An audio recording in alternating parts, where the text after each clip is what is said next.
quand même la quartier latin au sein de combien de temps la quartier latin. Bon kuna siko la sala ki ba système ezala ke au longwe après aux zombi susu. Donc des besoins dans la Kenya la qui 4 mois. Après na longwe. Après na aux zombi susu na bomo ya bo ezanga kombo. Bon ba c'est ngona pas tout cas les biso les tinga boyo oye ba terre. Les tinga na utaki na groupe Jolino na ye na côté de orchestre voyage de Bosso à Cameroun na Kenya.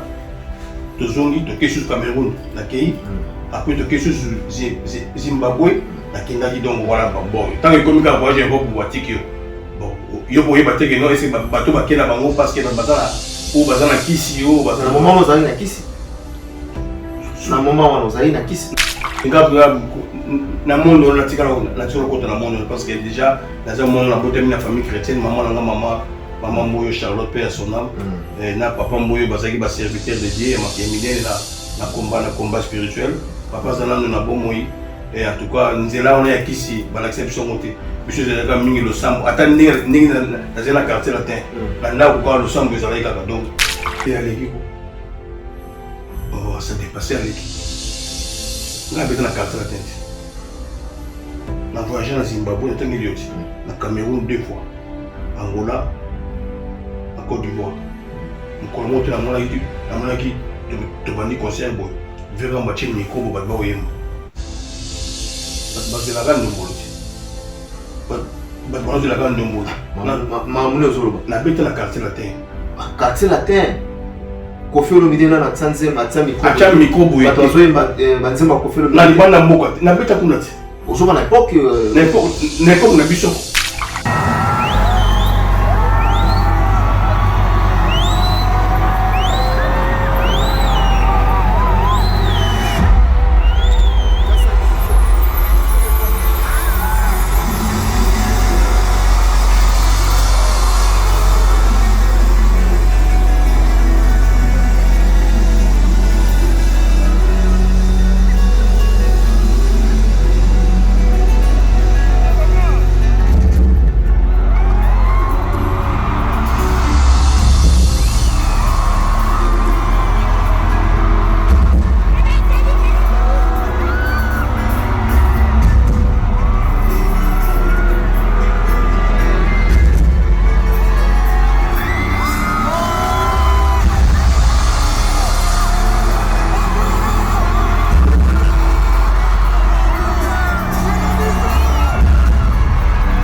miko bo batu bazo chaka lo yenge bazo manzembo te et commune d'Ombolo chamukwale on sentit que bazo yemba chamukwale pour animation mais kama nzembo ça mate muta boso cha micro bo batu bayemba fali pourquoi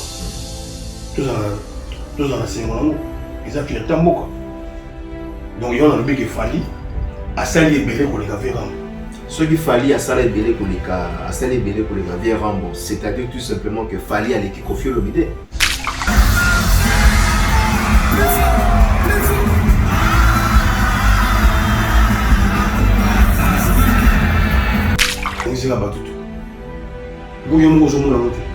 Moi je pose la question. Là tout le monde a image mon corps à Facebook et on les cas. Soit les padres. Habiter qui se peut la Côte d'Ivoire. Na mona qui image na na mona fallait te mettre ceux qui s'y malobi. Les andémos. Il y a pas photo. Les andémos. Et il moko moniki. Les andémos. Les andémos te. Il moko monter que no qui a fallu ça likolo. Fallait comment le niveau ceux qui ba si matal ba do beta. Au lieu ba to bazela artiste ba no yi manzemo. bato bando yemba nzembo et padre aza na problème moko eza na problème ya banzembo te tika boye oyi badynastie te aza na banzembo te banzembo te c'est-à-dire quoi batu bati basuccès est-ce que yebi faire aza moto ya bagénérique non mais des bon te abimisi album te des albums mais tozomona ye moko asala promotion ya nini ya nzembo eza na badanse mais ya fingi ya bato badanse ya yembaka mais nzembo moko te namoni esa succès ya fere album oyo asali yango te ndeko ozoloba we mais eloko esa succès mpa na ye komi badanse mais ya fingaka bato baza badanser il faudrait que banzembo esa succès yango olobi aza na problème ya banzembo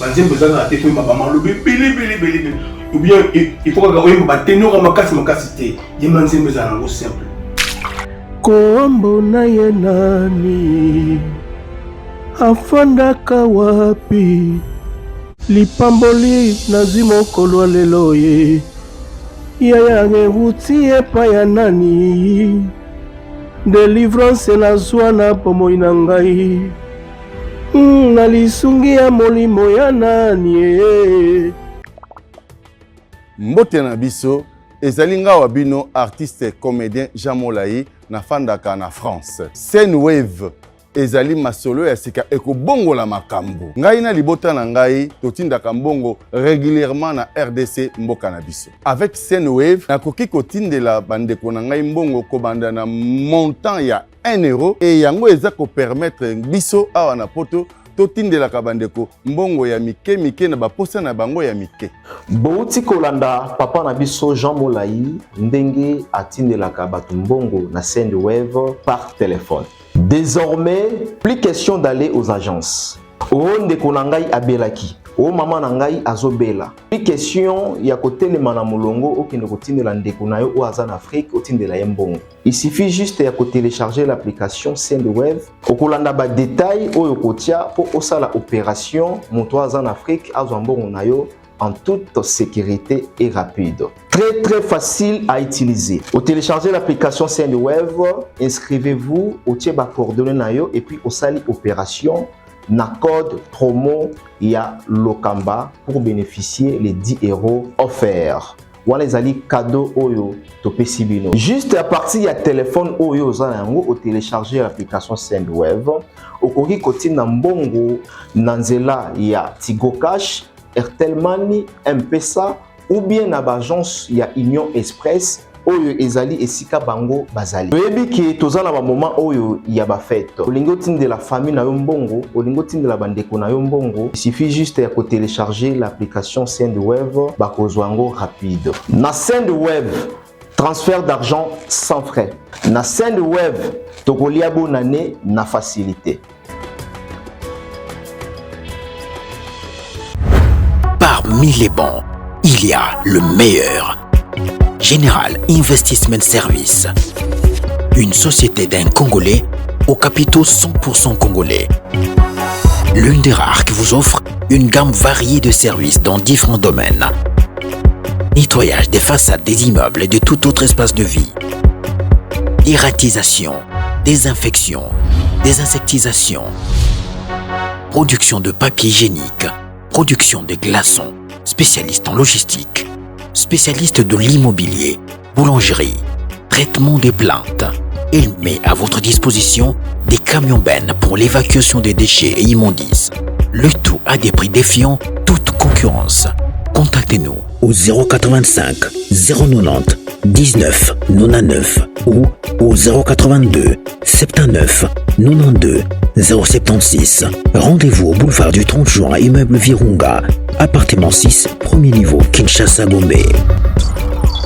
GIS, le meilleur.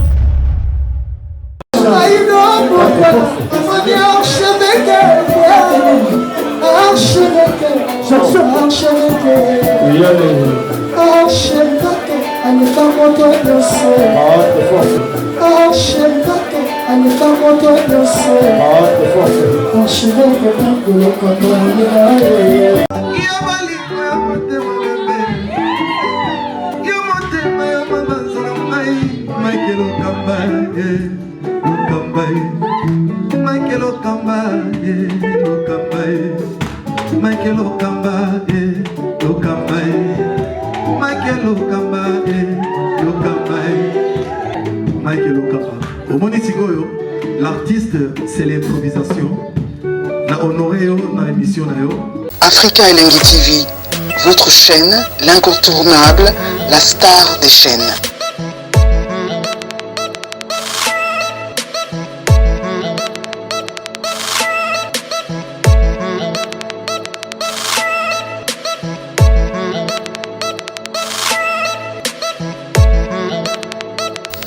Africa Elengi TV, la magie de l'info.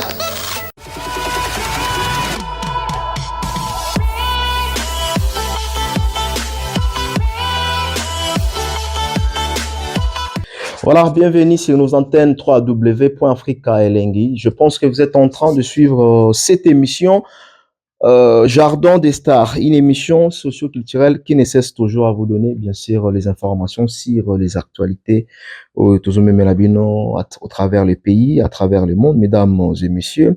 Aujourd'hui, comme d'habitude, nous allons devoir recevoir notre invité. Il s'agit bien du frère Alain Wakake, donc du groupe Quartier Latin. Je vous signale en même temps qu'il est transfuge du groupe Quartier Latin, connu au nom de Alain Kabobo. Donc voilà, il est connu au nom de Alain Kabobo.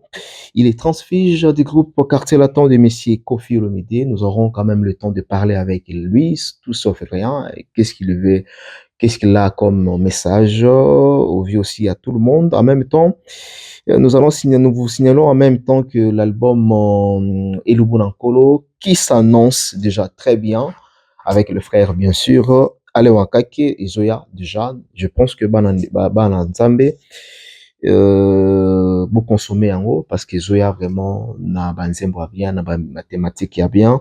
Donc j'attends ya kosolo avec mon invité qui est aujourd'hui sur ce plateau de l'Africa Elengi TV. Nous signalons en même temps que cette émission est bel et bien présentée à Paris. Nous sommes en France et ce qu'on va plutôt réaliser vraiment émission de mi frère Nabiso Alain Wakake, autrement dit Alain Kabobo. Bonsoir et bonjour frère Alain Wakake.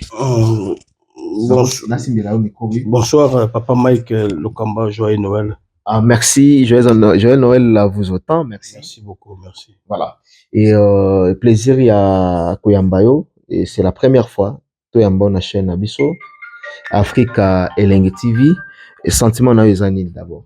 Oui, naza na esengo trop parce que lelo namoni ke mosala ngo penza ya journalisme et poussa lisusu moi makasi liboso et bino bato bosimbi mpifo ya mosala yango mikolo alors ko yamba ngai na plateau na lelo donc naza na esengo nango trop, donc vraiment ya ko participer pe lelo na émission na yo, donc na plateau na yo, donc esengo nanga yango wana quoi. Voilà, le plaisir est vraiment partagé. Et si on a biso pe ya koyamba bino, kotalisa na bandeko baotala biso, ba misala na bino, qu'est-ce que vous pensez, qu'est-ce que vous faites, qu'est-ce que vous réalisez na média et ça la biso bien. Alors, avant tout yala na album kitoko oyo bomeli bana na Nzambe na kombo ya Elubu Yankoro, bien que loba loba yango, qui est Alain Wakake, autrement dit Alain Kabobo. Oui, Alain Kabobo, non, bref, kaka moi 2003 minutes. Ou les cas na Quartier Latin, c'est vrai aussi. Nazalaki musicien na Quartier Latin, reconnu au nom de Alain Kabobo Sarabatino, Nzambe Nangolu na ye, pendenge destin ya Nzambe singelaki ekokisama, donc les londe nazala na maboko ya nkolo na se makolo na ye, na se maloba na ye. Lelo nazobenga mana kombo ya frère Alain Wakake et Elubu Yankolo. Donc Elubu Yankolo ezali bilei ya bomoi, donc la parole de Dieu. Yango to bengi yango Elubu Yankolo, donc liloba na Nzambe, liloba o soko lié yango. OK, moi rapide frère Alain Wakake, naningi na yeba, nza curieux akoyeba babenga yo nakala Alain Kabobo. Ça, ils ont la définition, ça signifie quoi? Parce que les locaux mis à la Lungula Kabobo, est-ce qu'on peut t'appeler aujourd'hui Alain Kabobo? Bon, Alain Wankake. Pourquoi seulement le choix de Lungula Kabobo? Parce que Kabobo, ils ont combo bapé ce qui ngangu na zobeta musique ya mokili. Mutapesa na pesa ka. Ezaki grand frère nanga moko Lieve Makola. Donc Lieve Makola tellement obi kacher moko zaka kala Kabo à Kabo. Le kacher wana abandoro bina danger. Ça peut moi la Kansas City, bisika dans la PC mot de grand frère Lieve Makola. Yem tapesa nga combo ya Kabobo. OK. Mais comme on nga ezaka Alain Wankake. Kabobo yo tapa ya grand frère wana. Voilà.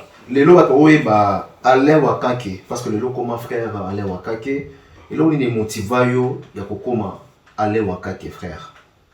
Donc Wankake dans les akomonanga, c'est le nom de mon papa. D'accord. Et donc Alain zappé comme ba pese nga na baboti na ngai et donc kokoma le frère autour de question motivation wana ya kolongwa na musique ya mokili. Ya kokoma le na musique autrement dit chrétienne. Les choix là ou encore de motivation. Bon, la Bible dit rachetons le temps quand les jours sont mauvais. Au moni, na mona qui la salle mon kili trop. La salle mon kili trop, na se donna qui trop, mais des foutu na mona mon kili, na non mona monter. Toujours na mona ka déception. Nazo travailler fort, nazo pesa mailler les belés, na bisika tout na les cas. Dans parcours de parcours na mona ba c'est belé na les cas. Autant na ba c'est combien? Na pas Koffi Olomide.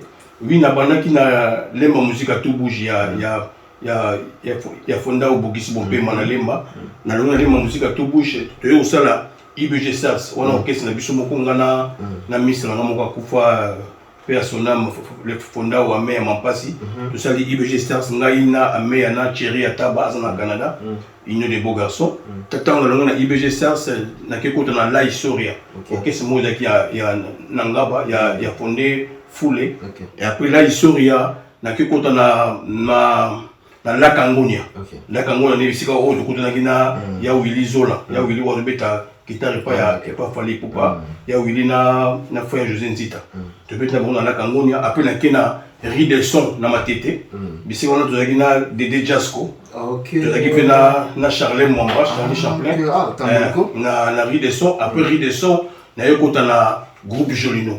Na groupe Jolino, après na ye quartier latin, l'avenue esthétique. Donc on a l'avenue esthétique. Quand même la quartier latin, au sein de combien de temps dans quartier latin? Bon, on a ce qu'on a ça qui est système mais là qui au longwe après aux zombies sous.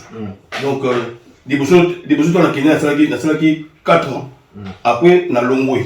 Après na aux zombies sous na bon moi ya Boris na combo. Tu as un vocal? Bon vocal ba yemela biso vocal. Ah, comment ça? Ah oui. Bah, il y a un vocal parce que vous avez incapable d'interpréter ma vocal nabino, ya koyemba ma vocal nabino. C'est dire quoi? Bah, il y a un vocal, vous avez chanté, vous avez dit chanteur, il y a Mokili à l'époque. La temps je me rappelle, et c'est là qui beaucoup les apprenants qui montent dans l'incapabilité. Et c'est là qui temps sur voyage les alliés. Bon voyage on a biscuit bateau bon kende bakayemba na album. Alors ceux qui yo, on a qui parmi tes bateaux yo. Va sélectionner pour voyager ensemble na orchestre. Alors vocal na yo, le groupe vocal tout ça là on ensemble on a joué tant ça mon frère et pas Véran beaucoup témoin on seul témoin na yo continue la cassette. Ceux qui ont voyagé oui aux na chance de ma vocal na ceux qui ont voyagé étaient pas mis sur bakay ceux qui ont vocal na bango et que vocal na tout monde tant tout sur Véran va s'appeler la montée. Bon c'est la vocal la pêcheur. Ça n'a pas la pêche, donc voilà, il y a un moni, beaucoup na biso mingi, bateau banozo taille pour voyager, les Europe, donc ceux qui ont quitté automatiquement, ça ça beaucoup na bien, par exemple de là. Na moment où on a toujours un moment, qui na moment où on a remarqué ni na l'air wakake, on a remarqué ni, bateau tika bino na voyage, bateau même bateau mususu, c'est parce que vous en a qui eloko moko. Parce que les autres musique et sans qui c'est évolution c'était dit à quoi bâti cabine dans le voyage même bateau sous bon bah c'est voilà en tout cas les biso les tinga boye bater les tinga na otaki na groupe Jolino na ye na côté puis orchestre et voyage de Bosso Cameroun na Kenya tozongi toke sur Cameroun na kei après toke susu Zimbabwe nakendaki donc voilà bon tant que comme ka voyage ko boatiki yo bon yo boye bateke non ese bato bakena bango parce que bazana kisi yo bazana moment ozali na kisi na moment wana ozali na kisi na moment wapi na moment ozali na quartier latin ozali na kisi ezaka travail kisi te kuna ya travail te na bi kuna te na bi yo moko lelo bato moko c'est la validité boya na biloko na bino ikomi ote kofinga mutakisi wera mutakisi or ba musicien ne ba rappeler ba biloko na bango donc na bandeli question nanga na quartier latin est-ce que vous allez pena bitebetebe te ngabla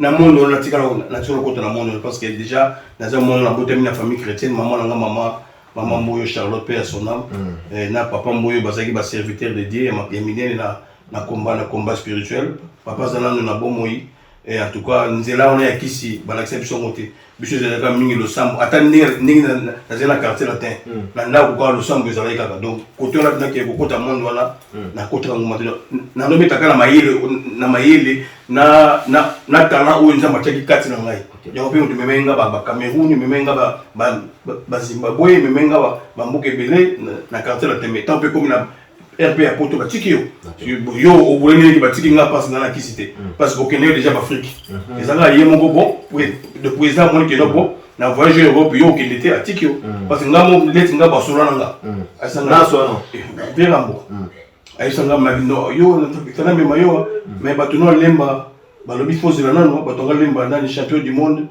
binda base na Felita Ison balobi fose la nano balobi isika azina nano bani donc pour assurer on a chef de caisse qui sur Midi Capella champion du monde du Capella ouais donc d'ailleurs la PC mot chief ya ouais ngona donc bah c'est vrai dans qui donc il avec chef d'orchestre sur fait comme que non à tout cela na bango petit on est ici comme mon qui bango peut-être va essayer non azela nano voilà il y a on a tiré la voyage il y a attentat il y a Bercy voilà alors ce qui accuse que musique yo le lozo vous a mieux placé à rebete la biso soki vraiment que monde wana est un monde moko satanique vous a mieux placé parce que le lot c'est convertir au komi de la biso musique dite chrétienne on peut dire aujourd'hui que la musique congolaise je ne généralise pas certains musiciens oyo bazana na pratique wana ba utiliser ka monde wana ya satanisme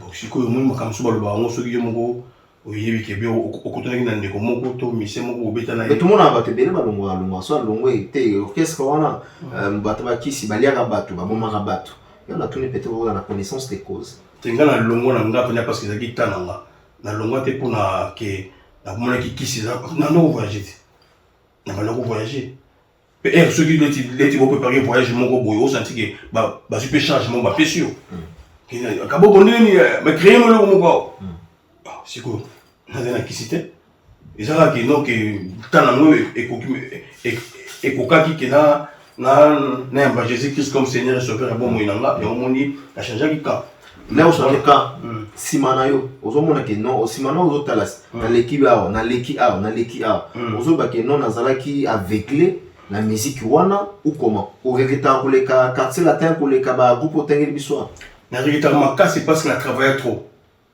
Ils ont vérité sur le plan financier. Oui, spirituellement.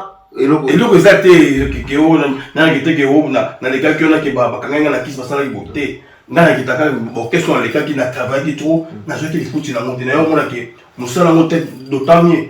Na c'est la Nzambe parce que pas Nzambe écoute na ngezali le royaume des cieux. Moni na mona que na s'est donné trop, na pêché trop, na travaillé trop mais aux yeux de l'autre côté. Et dans la vigno, dans la richesse de la vigno pendant 5 ans.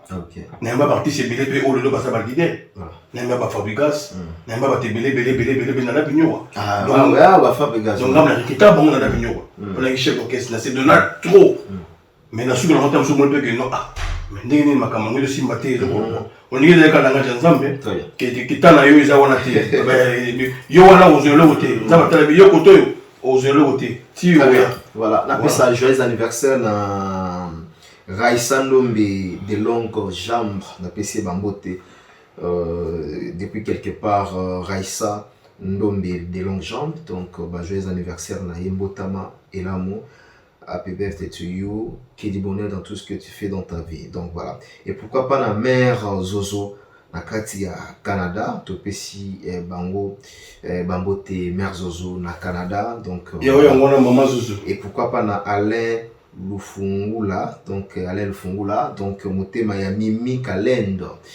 Na pesi bango bambote. Donc joyeux anniversaire. Pardon, joyeux Noël na bango parce que le est le 25, joyeux Noël na bino Alain Lufungula motema ya Mimi Kalendo. Donc joyeux Noël na bino yangwana. Et puis avant to remixer bande comme Soussou lelo ozomona bien que vous na pas moko déjà ou yambinzambe au la musique chrétienne mais que sur le plan musical au comme état artiste. Voilà. Lelo ko c'est évolution de la musique congolaise lelo est-ce que parce qu'à l'époque tout le monde là que ivoirien, nigérien, dans une musique na biso musique et quatre sur la frontière parce qu'à l'époque je me souviens aucun boîte de musique congolaise c'était la musique ivoirienne mais lelo tout le monde a non évolution comme kokota aucun boîte la musique congolaise en fait ils ont mélangé lelo le boza libanda ya mboko en France autant la bambo kebele mise au point na yo sur la musique congolaise.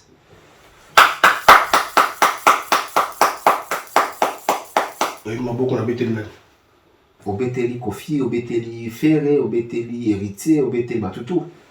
Bango tout basala misala bango malamu batutangi bakombo na bango to boyite mutu na mutu basala musala ina niveau na ye. Mais maboko na beteli yango Fally Ipupa. Pardon? Fally Ipupa. Ah bon? Ouais, oui bitina. Non, expliquez biso parce que ouais. Omni lelo biso tu wana omona ba Davido ba Burna Boy ba Rema deti ba tout monde basa ba extraterrestre quoi ba P-Square ta basila ouais malgré basila ouais donc tout le monde qui non donc na ba carré ba kota donc un congolais moko donc jamais un jour que a kota la carré wana mais les lotos à la fière tous à la fière na mona mboka telemi akei a koti na carré wana azwi ba trophée a memi biso na mboka azo pesa lokumu na mboka et c'est la personne de Fally Ipupa papa biso to on va les solo qui disque d'or certifié disque de platine donc to mesala na biso ba kendo ba bloko za na Château Rouge wa na ba to musu ko ba musu ba biso ba disque d'or ya Mbutalum assomi taba ya 300 €. Ma pesi disque d'or ya kota taba ya jongo ya ngwa bina abiki no disque d'or to mona ke ba yembi bango na plateau na serre na biso ma milela a présenter biso disque d'or moko boyo ba pesi na Château Rouge mais lelo yo mona mboka moko akenda na SNEC azona biso disque d'or certifié Fally Ipupa ina disque de platine ayina musique eza likolo musique comme na niveau mususu et comme le niveau mususu quand ils ont dépendre na vision per moto le frère a la vision vision na yi tellement azo calculer mingi ba mission na biso ba congolais te vision na zali kolo ata la liboso ya ko moni sali ke a réaliser mo kambo na tangeli wana alors ils ont dépendre depuis na moto mais ba muso va travailler mais moto na la vision na yi so li do koma na vision oyo ndeko akomi nango osala po otravailler pe okepo ozwi biso batrophée et na mboka mais olobaki musique lelo toka musique mpona nga lelo nakoloba oui bravo musique ekei ezokende ebimi mamboko ebele ndenge ozobimana grâce ya nani el professeur Eglet Evanjo oza frère wario ou comment te nana au moins siko problème mo eza na mboka na biso problème mo de problème eza na mboka na biso ezani sur le but vérité ou noir sur le but la vérité parce que Fally azo gagner la vérité azo gagner la vérité na kosa le kate sur le but la vérité parce que vérité ça y comme on a une esa vérité nous connaissons bien mais c'est déjà jamais vu donc à ça makambo oyo batu basala te na ça la respect et ba na biso wenge na ça na respect ya pe na biso Rambo mais lelo Fally Achibar Likolo. Sur le binomole, comme Wario. Est-ce que tout ce que Koffi Olomide a pu réaliser dans la scène musicale, Fally a dépassé ou bien dans le comité? T'es à l'équipe. Oh, ça a dépassé à l'équipe. On a besoin de la carte de la tête. On a voyagé en Zimbabwe, on a été en Cameroun 2 fois. Angola, en Côte d'Ivoire. On a monté dans mon équipe, tu m'as dit conseil, vers un bâtiment micro, tu vas te battre. Basé la gamme de Moloti. Basé la gamme de Moloti. Na bête la quartier latin. Quartier latin. Koffi Olomide na tsanze matsa micro. Acha micro boye. Batozo banzema Koffi Olomide. Na libanda mboka. Na bête kunati. Ozo na époque na biso. C'est d'ailleurs ba so na époque na nous c'est banzeba ba chef d'œuvre ya Koffi Olomide zalate. Ba kupu wana nyo surtout mona ya moté donc Koffi Mbisa batute. Et ça ba voyez mo ayembisa bato na Congo. Koffi a une différence, Koffi Mbisa bat na Congo. Na Congo. Ibandate. Na Congo peut-être na Congo quoi. Mais na libanda mboka et ça la matin. Qui a chez micro boy. Motabali bena mwazo manzembo ya karzela te. Bato manoze la chamo kwa ne mama pesa mbongwe ndombolo endo. Le tout temps de beta na Zimbabwe. Na zuki exemple moko. Kosera memanga liboso wana. To bani nzembo to bani be miko. Vous avez mis comme vous, chacun le yenge, basé manzembo te. Et commune de Mbolo Chamokwale, au statique, basé en Chamokwale pour l'animation. Mais comme manzembo, c'est la matin. Nous avons besoin de micro boy, c'est fallu pour pas. Tous en a 5 mots, ils ont fait un tamboka. Donc il y a un bébé qui fallu à salir belé pour les gars verront. Ce qu'il fallait à Salé Belé Koleka, Vieux Rambo, c'est-à-dire tout simplement que fallait à l'équipe Koffi Olomide. Koleka n'est pas na bani. Kasi makande Zolobela, c'est na mambo Zolobake non, fallait à Salé Koleka Vieux Rambo. Na makambo yomo Zolobela. Qui est au chaba mikobo bato yemba. C'est voilà l'équipe. On veut préciser ni. Donc fallait à l'équipe Koffi Olomide. Pour faire l'équipe fallait na nombre d'album. Voilà tu es bi. Mais si on a nombre, si on a un succès. En fait, n'a pas dit. Surtout. Aujourd'hui, entre Fally et Koffi Olomide, en termes, il y a ma prouesse, c'est-à-dire il y a ma grande ligne, il y a ma réalisation, il y a ma grande ligne, il y a ma grande trace et Fally. Oh, mais Fally les guides. Allez, gars, il monte à l'équipe à tout. Pour ça, la polémique, la sanguine, c'est la batte tout. Moi, je pose la question. Tout le monde a une image de la Facebook et les cas. Frère, les padres. Habiter qui se fait dans la Côte d'Ivoire. Même pas un mois passé, non? Oui, même pas un mois. Donc, 2 semaines passées. Dans mon image, il fallait te mettre ceux qui sont mal bien. Les animaux. Il n'y a pas photo. Il y a des mots. Mais il y a des mots. Les animaux. Il y a des mots. Il y a des mots qui a fallu ça. Il faut aller comment le niveau ceux qui si maintenant les bando bêta au lieu de baser là artiste bando y manzembo bando y manzembo y sangai na sangi si ba vena biso nyoso na ba o baza sema belé na sangi si bango tout na niveau yo yebi a bêta concert attends na tiata na Congo na tiata attends na Congo que musique est banibo musique anzembo na bandi bato bazo yima bato baone manzembo déjà avant ya bando yima artiste ni na sangi si na bato baza sema belé mais ça na respect na bango mais na sangi si bango na solo na ce que si bango mke donc c'est que si bango na papa na batabule na ce que si bango na mke nani oyo abandi concert do kaka musique ebandi bo pas public ebando yemba on peut déjà papa wemba donc nzembo ya yote bato azongisi bande ba yete o ye ça ba nzembo voilà na mboka ni wa na Congo wapi ayozo balibanda obi wa obi na Congo na Congo c'est normal tam tu zaki bana matonge non c'est bana matonge bana molokai même le ma bête tout ça bato batika biso en paix tout ça bon en paix voilà tout revenir à bato ça vivant ça dit on doit bakino au travail mon nzembo moko te ya Koffi Olomide libanda batu ba yemba avant que ya yemba ba senga zala na voyage na ba cha micro boté libanda batu ba yemba ça te le combat pourquoi vous le vérité des zala te ba demande de la seben na kini ndé na ba chebibi ba conseil audio na ba chebibi surtout nzembe bani botam so ba yemba bango ba conseil ya biso moko boya ya mena libanda ya mboka kaka musique bani bo plan bato babando ma sam artiste bana nzimbo non isala mata mais papa m'a tout kana na but c'est bien même les bandes ya mboka totala banzimbo wango ba mindele kutu bazoyemba ba kutu papa mbayemba donc voilà ali tokota ngazo no bateke artiste bazoyemba na musique musique ya nzembo bandi kaka bo plan bato banoyemba avant leader à la chant. On comprend le rôle. Très bien. Et ça a maté. Tout le monde n'a pas fallu. Tout comme musique est venue prendre, voilà. Bakanga banze monaye, bakanga la musique déjà la moto. Très bien.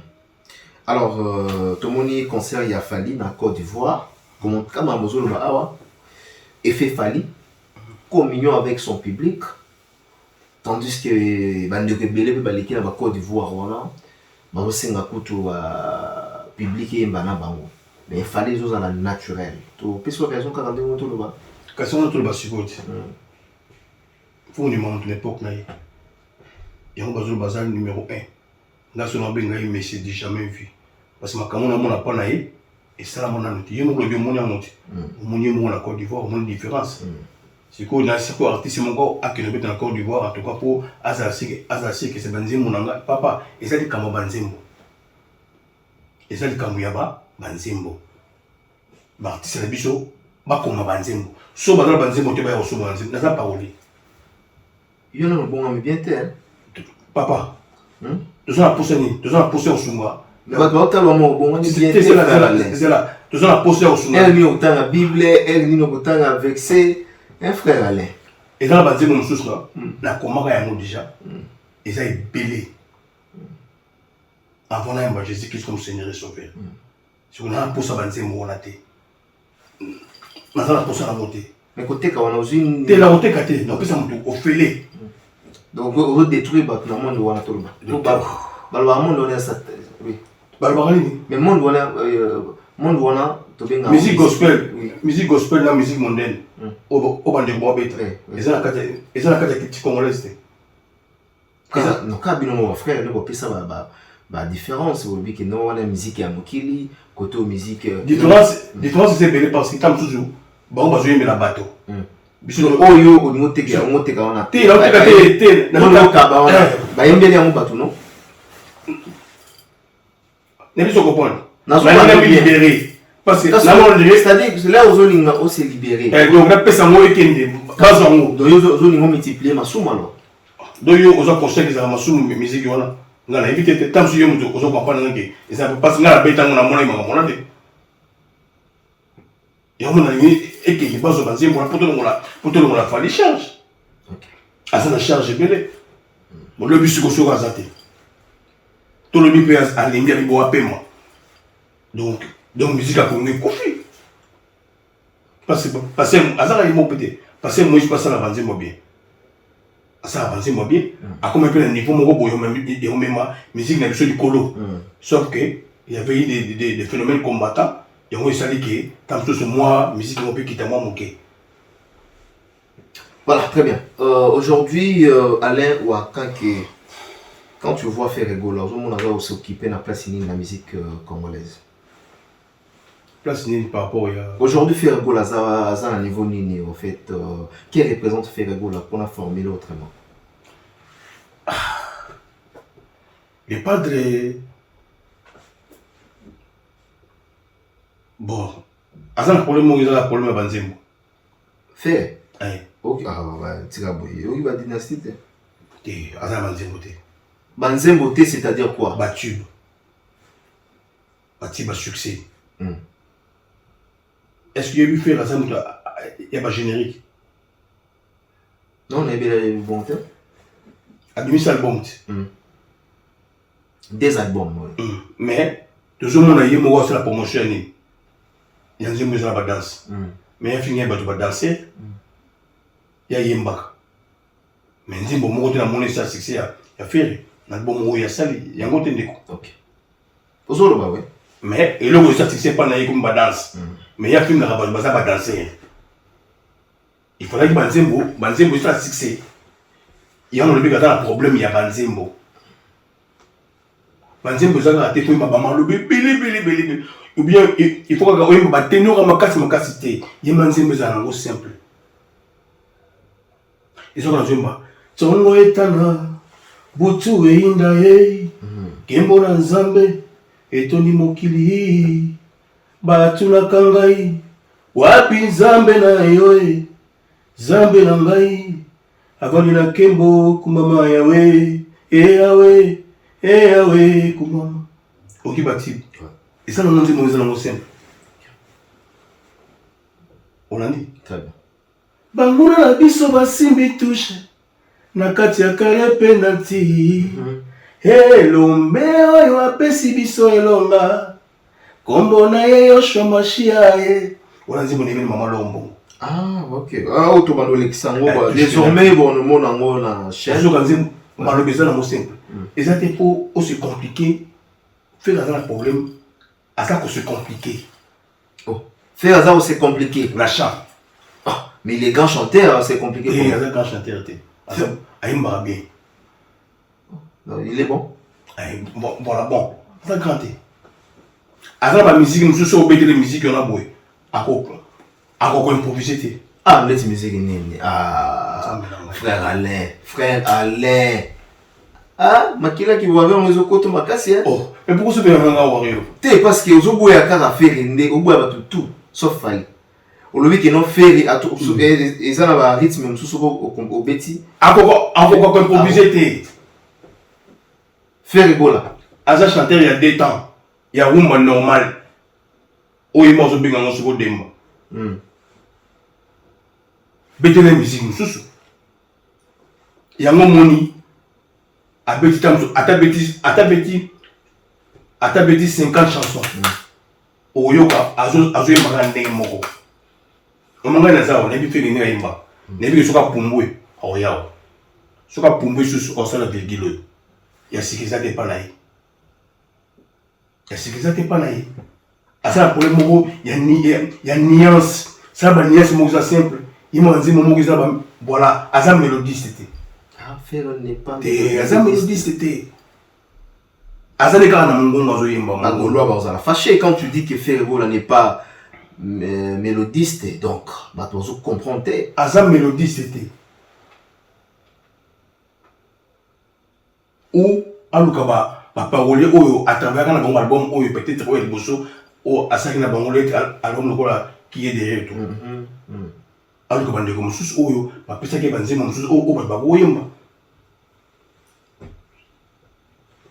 parce que banze oyo azo beta lelo na ngoni te place ni en chambre miko bot bayemba la preuve ni yo moment de partout puisque azo beta au beta ba générique ba danse est-ce qu'il y a ça moto danse il y a ça moto danse biso de bien sa belle voix ayemba ka danger alors pour nzembo la yeba to bayemba yango il faut présenter ba tout chant à représenter ma danse pour que tu danses dans la balade qui n'ont bien basali donc il y a gagné la chant l'excès de ce chant et au moins les locaux qui les baloki mon tour va bien danser ah il y a un sabatou banze mon nez ça succès mais mon tour a un grand chanteur à Mobina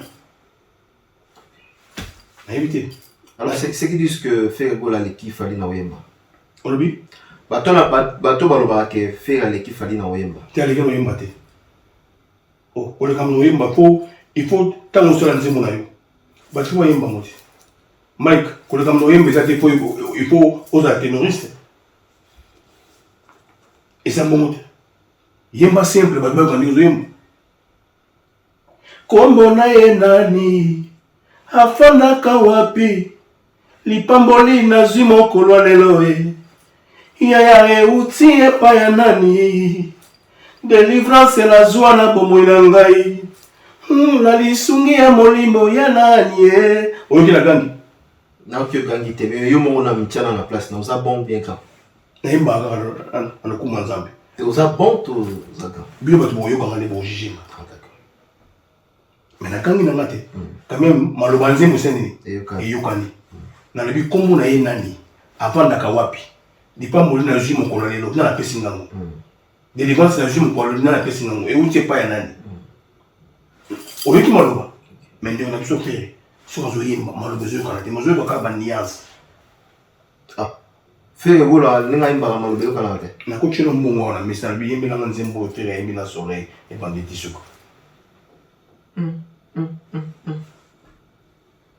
Ah bon?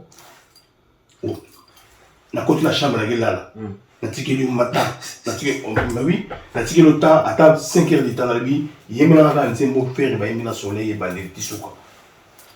Au moins matinée vers et pour au dans la chambre neni en tout cas nzema ngona na maîtriser ngona te poni bozo yimba trop bozo kanga trop malobizati na melo tombe talati.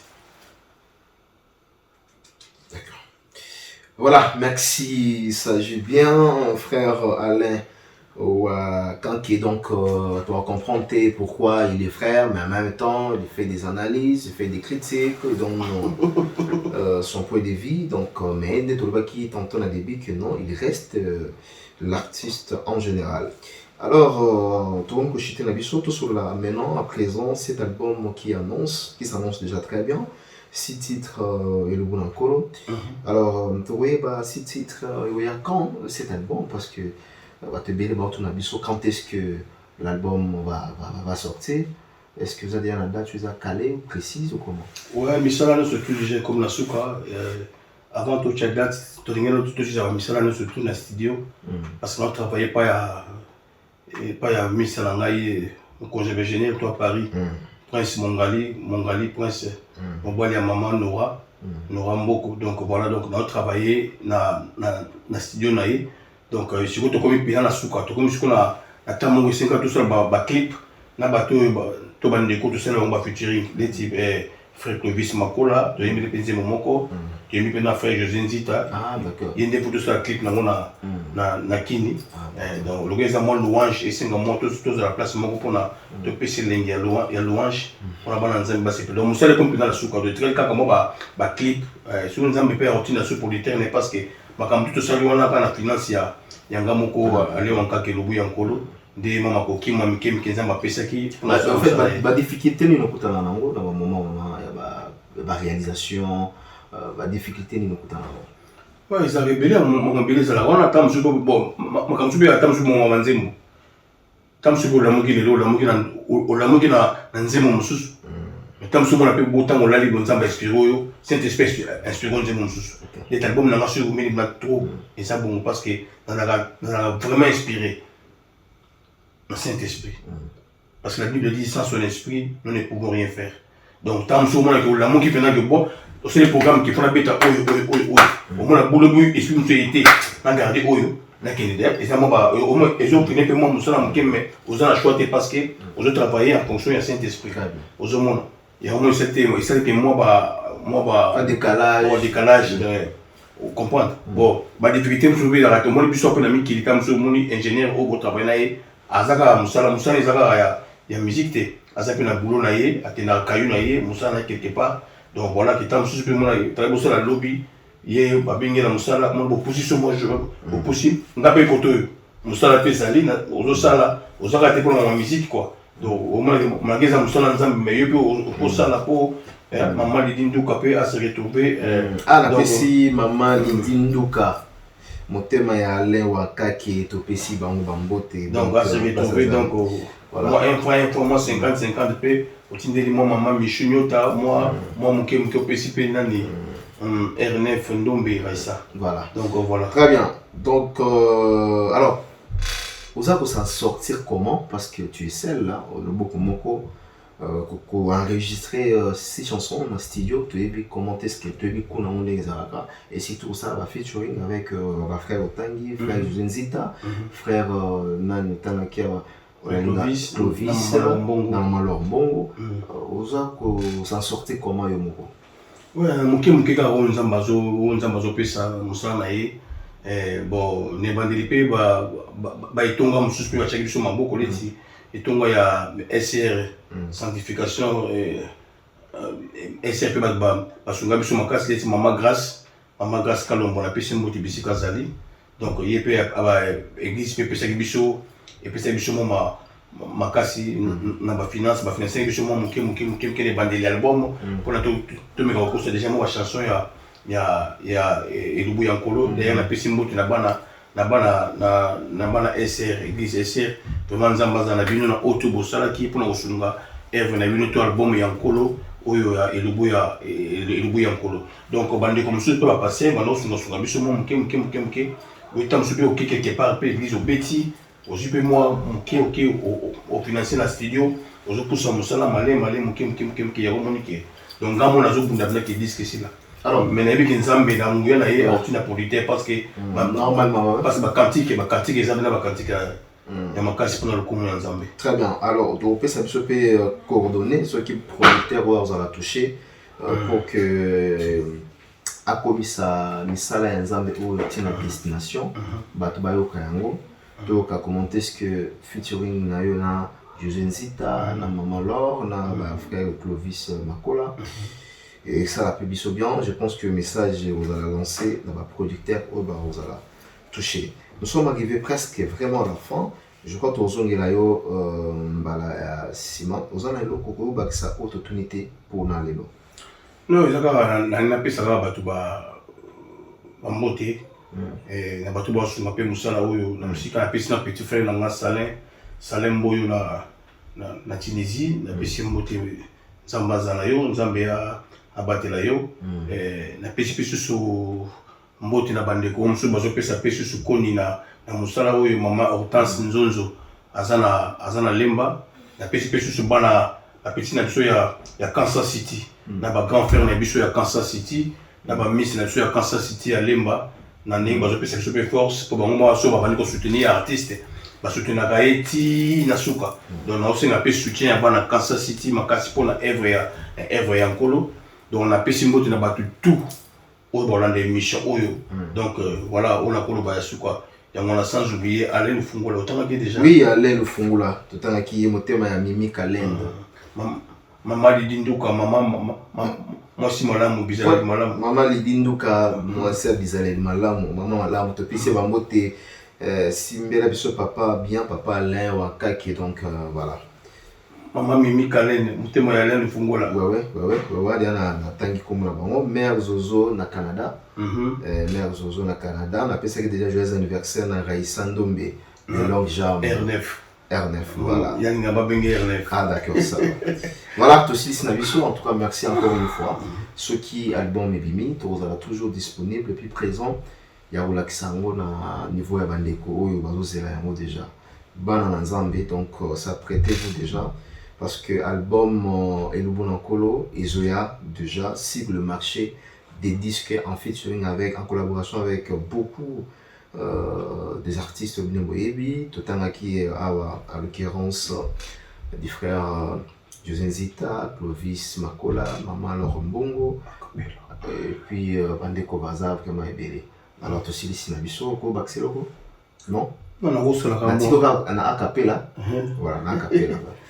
Zambo yo ye Zambo yo akosaka te yawe apesi bolingo na ye mpona ngai akabeli ngai bonya ye Zambe ya Israele atundisi ngai na molimo na ye naleli nawe nabangi na butue nyonso tindeli ngai yawe na yambi yango na motema moko nalingi na présente Elubu ya nkolo epa ya bana Nzambe olobi nanga. Très bien, voilà.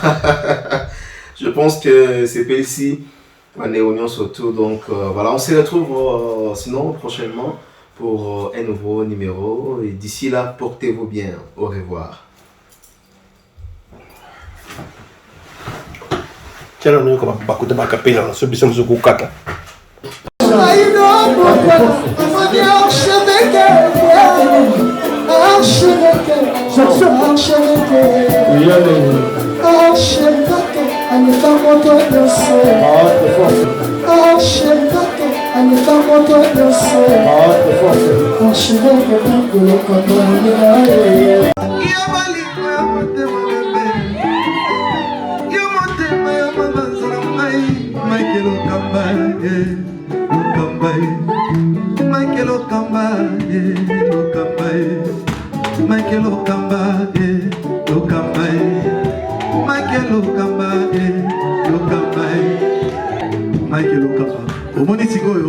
L'artiste, c'est l'improvisation. Na honoré dans l'émission. Africa Elengi TV, votre chaîne, l'incontournable, la star des chaînes.